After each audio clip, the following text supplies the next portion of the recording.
Hello, dear students. This is Saket sir here, your English teacher from HR Imperial Public School, Chapra.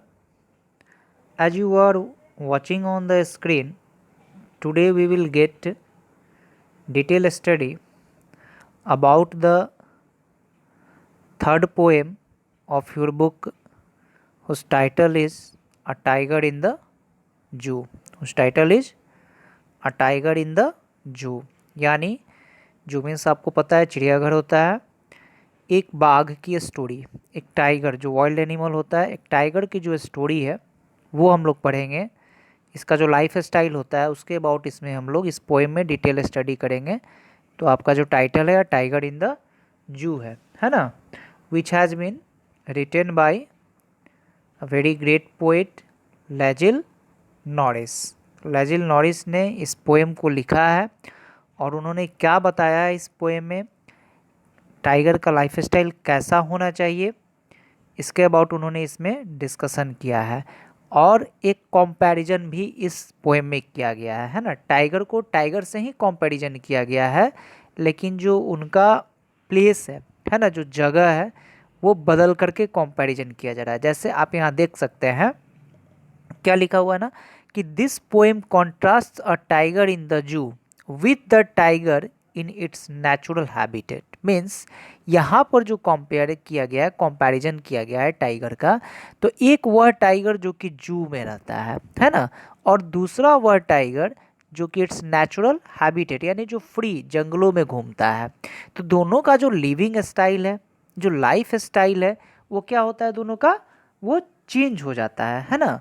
वो दोनों का जो life style होता है वो एकदम से चेंज रहता है। जो टाइगर जू में रहते हैं उनका जो लाइफ स्टाइल होता है वो क्या रहता है ना कि मतलब कि एक बैरियर में रहता है ना, एक ऑब्स्टिकल लगा हुआ रहता है उनके लाइफ स्टाइल में। लेकिन वही टाइगर जो जंगल में रहता है ना, जो नेचुरल हैबिटेट्स मीन्स जो नेचुरली जिस तरह से रहते हैं, तो वो एकदम से क्या होते हैं कि एकदम फ्रीडम होते हैं, यानी एकदम फ्री होते हैं कि वो जैसे चाहे घूम सकते हैं, जैसे चाहे रह सकते हैं। अपने ओरिजिनल जो फिगर होता है उनका है ना, जो स्टाइल होता है उसमें वो रहा करते हैं। तो लेट्स सी क्या डिस्कशन किया गया, इसको हम लोग पोएम में देखते हैं एक एक करके। तो थोड़ा सा और एक बार मैं पढ़ा देता हूँ कि this poem contrast a tiger in the zoo with the tiger in its natural habitat. The poem moves from the zoo to the jungle. ये जो पोएम है बता रहा है ना कि the poem moves from the zoo to the jungle and back again to the zoo. मतलब ये हुआ कि इस पोएम के जो स्टैंजाज हैं है ना, वो पहले जू के अबाउट बताता है कि जू में टाइगर का लाइफ स्टाइल क्या होता है, फिर जंगल के अबाउट बताता है कि जंगल में लाइफ स्टाइल टाइगर का कैसा होता है, and back again to the zoo, और फिर से वापस जू में ही आकर के पोएम क्या होता है, ख़त्म हो जाता है कि और भी कौन कौन सी चीज़ें जो हैं कि जू में जो टाइगर होते हैं कर पाते हैं या नहीं कर पाते हैं, है ना। तो आइए, बहुत ही इंटरेस्टिंग पोएम है और इसको हम लोग एक एक स्टैंजा करके पढ़ते हैं। तो the first stanza is that, आपका जो फर्स्ट स्टैंजा है वो क्या है, ही है ना, he stalks in his vivid stripes the few steps of his cage on pads of velvet quiet in his quiet race। तो सबसे पहले तो इसमें क्या है कि जो वर्ड्स है उसका मीनिंग हम लोग देख लें। जैसे कि यहाँ पर बहुत अच्छा एक वर्ड दिया है स्टॉक्स। स्टॉक्स मीन्स होता है टू मूव क्वाइटली, यानी एकदम धीरे धीरे जो है ना कि मूव करना, घूमना। इन his vivid stripes, stripe means होता है ब्राइट कलर, है ना। तो जो स्ट्राइप्स जो धारी बना होता है उनके बॉडी पे। The few steps of his cage, cage means होता है पिंजरा, फ्यू स्टेप्स मीन्स होता है कुछ कदम। On pads of velvet quiet in his quiet rage, है ना। तो जो पैड्स होता है, पैड्स का मतलब यहाँ पर जो सॉफ्ट पार्ट जो जो फुट होता है, फुट ऑफ द टाइगर, वो उसके बारे में बात कर रहा है। लेकिन वो वॉल्वेट क्वाइट मतलब एकदम सॉफ्ट होता है, इतना सॉफ्ट कि वो चलता है ना तो एकदम शांत, एकदम किसी भी तरह का आपको आवाज़ नहीं मिलता है। इन हिज क्वाइट रेज, तो रेज एक वहाँ पर वर्ड आया, तो रेज का मतलब होता है एंगर। लेकिन वो जब चलता है शांत तो चलता है, लेकिन हमेशा क्या होता है, क्रोध में होता है, वो गुस्से में होता है। तो बता क्या रहा है ओवरऑल पूरा इस स्टैंजा का जो है ना कि इस स्टैंजा का जो कोई पूरा जो होता है कि अगर मीनिंग हम देखते हैं तो क्या होता है कि he stalks in his vivid stripes, यानी जो टाइगर है ना कि वह धीरे धीरे, है ना, अपने जो स्ट्राइप से उसको, मतलब कि अपने स्ट्राइप जो उसका जो कलर है, ब्राइट कलर है उसके शरीर पे, है ना, उसके साथ जो है कि वह धीरे धीरे, है ना, चलता है। मूव क्वाइटली, धीरे धीरे चलता है। The few steps of his cage, और केज के अंदर है, पिंजरे के अंदर है, तो वो क्या है ना कि एक बाउंड्री लाइन में है।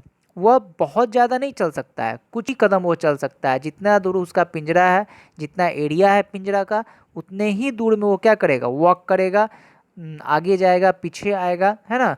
लेकिन few steps of his cage on pads of velvet quiet, और चलेगा कैसे, अपने पाँवों को धीरे धीरे एकदम रखते हुए, शांति से रखते हुए, एकदम soft in his quiet rage, और थोड़ी सी उसके अंदर क्या होगी, गुस्सा भी होगी।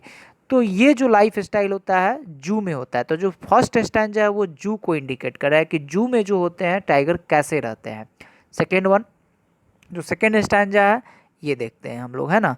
ही should be lurking in shadow sliding through long grass near the water hole where plums deer pass.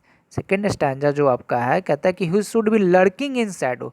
Lurking in shadow, lurking means जो है ना कि क्या होता है, इसको हम लोग लर्किंग मीन्स होता है हाइड, छिपा हुआ, है ना, hiding. Lurking in shadow sliding through long grass, यानी कह रहा है कि टाइगर को लेकिन ऐसा नहीं होना चाहिए जिस तरह से जू में टाइगर होता है। टाइगर का वो लाइफ स्टाइल नहीं है, वो लिविंग स्टाइल नहीं है।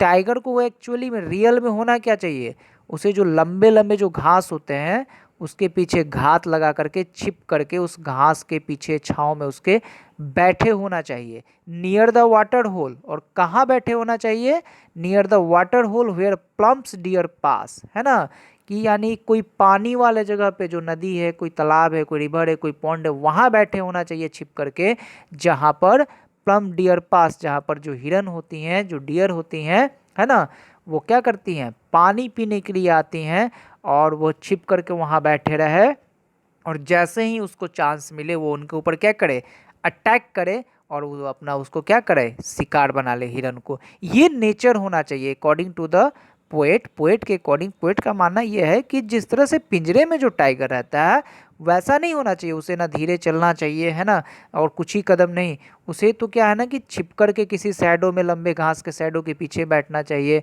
और पानी वाले जगह पे बैठना चाहिए, और जब पानी पीने जो हिरन आते हैं उनके ऊपर उसको क्या करना चाहिए, अटैक करना चाहिए, और अपना शिकार बनाना चाहिए। ये नेचर होना चाहिए किसका, टाइगर का।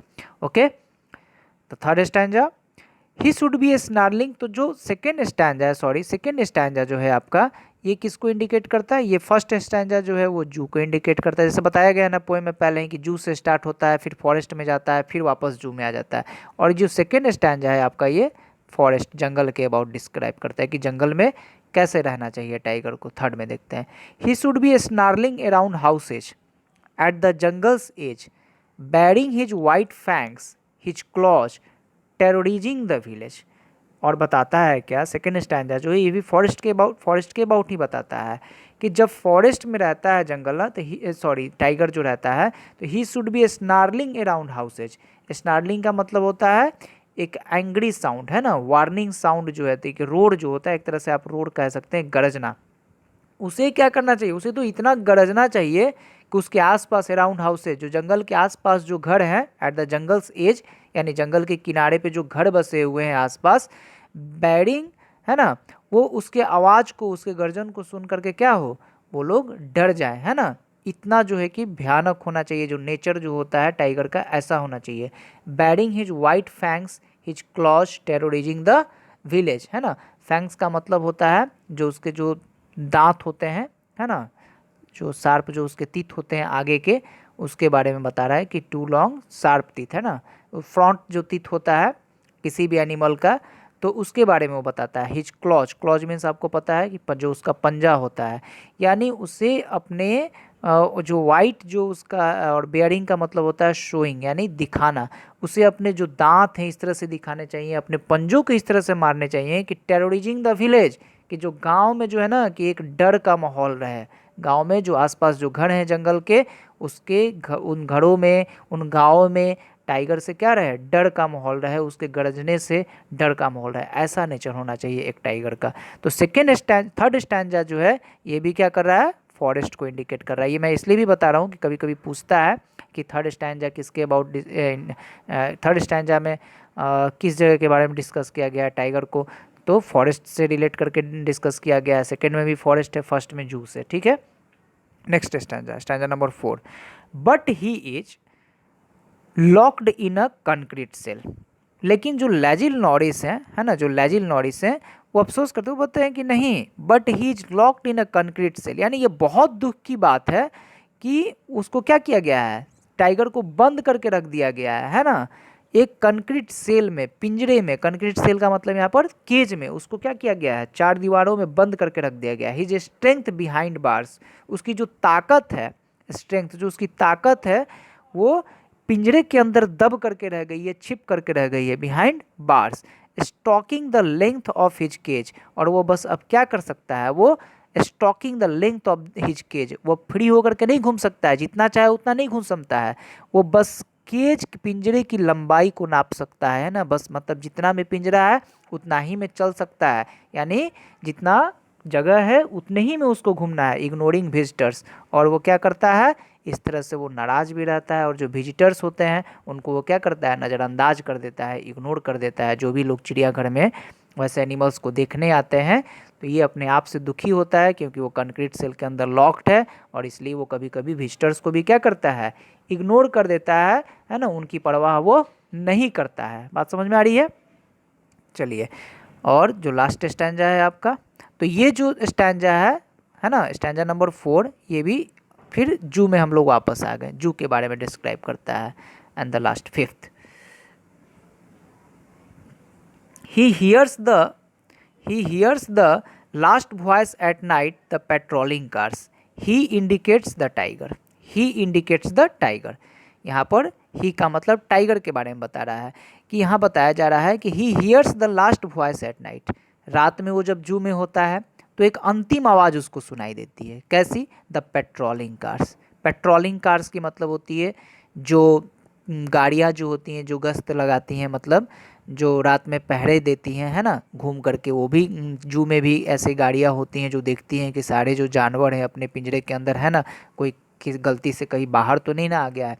तो वो लास्ट में उस सब का अब नेचर क्या हो जाता है, जो जू में जो टाइगर्स या एनिमल्स रहते हैं उनका यही नेचर हो जाता है कि वो लास्ट वॉइस पेट्रोलिंग कार की सुनते हैं, और ये सुन करके वो सो जाते हैं या जगे रहते हैं, जो भी है। And stairs with his brilliant eyes at the brilliant stars, और बेचारे चुपचाप से रात भर वो क्या करते हैं, जो तारे होते हैं, है ना, अपनी आँखों से वो उनको स्टेयर्स घूरते रहते हैं। ये उनका लिविंग स्टाइल होता है जू में। तो रात का जो उनका लिविंग स्टाइल होता है वो क्या होता है कि जो पेट्रोलिंग कार्स होते हैं उनके वॉइस को वो सुनते हैं, और वो उनका लास्ट वॉइस होता है रात का जो उनके कानों में जाता है।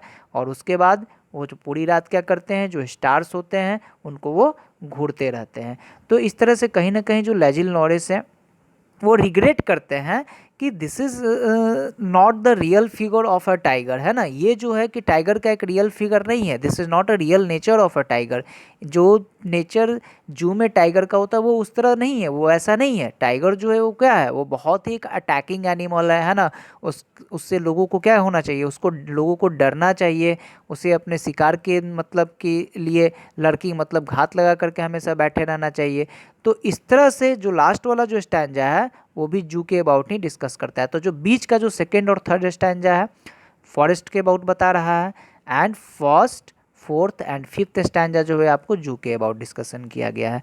तो I hope you got this poem very well. मुझे लगता है कि आप समझ गए होंगे पोएम को अच्छे से, जो वर्ड्स है उसको समझ गए होंगे, है ना।